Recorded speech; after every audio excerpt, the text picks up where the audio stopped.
सध्या चर्चेत चाललेला विषय म्हणजे तुम्हाला माहितीच आहे, ते मोहोळच्या तिथं टोल नाक्यावरती गाडी ओव्हरलोड नसताना सुद्धा गाडी ओव्हरलोड आहे म्हणून सांगून त्या ड्रायव्हरला एंट्री मागून किंवा जबरदस्ती करून टोल नाक्यावर मारहाण केली. हा प्रकार चुकीचा घडला. त्यानंतर जे घडलं ना ते मला प्राऊड फील झालं भावानं, प्राऊड फील.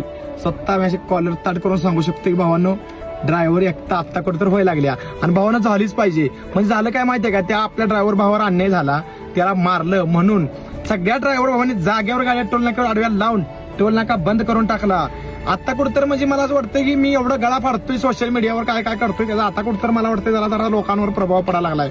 आणि सगळ्या ड्रायव्हर बांधवांना, सगळ्या तरुण पिढी ड्रायव्हरांना किंवा जुन्या पिढी ड्रायव्हरांना सगळ्यांना माझं एकच सांगणं आहे की एकता ठेवा. आपल्या मागं कुठला कानून येत नाही, आपल्या मागं कुठला नेता येत नाही, आपल्या मागं कुठला पुढारी येत नाही, आपल्या मागं कुठला कोण येत नाही. आपण फक्त एक राहायचं, एकत्र येऊन एकत्रपणे राहिलं ना आपला कोण हात धरू शकणार. लक्षात ठेवा. आता टोल नका वाघाने फोडला बरं का, प्राऊड आपल्या म्हणजे छातीवर म्हणजे मला लय आनंद झालाय.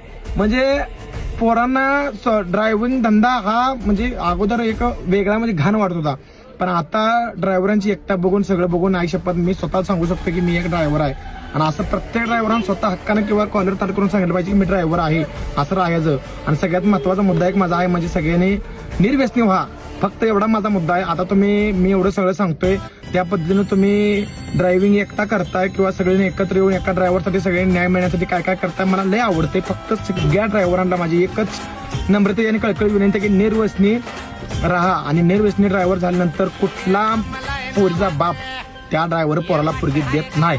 बघू त्याच्या कानाचा गड्डे धरून मी द्यायला होतो पोरगी.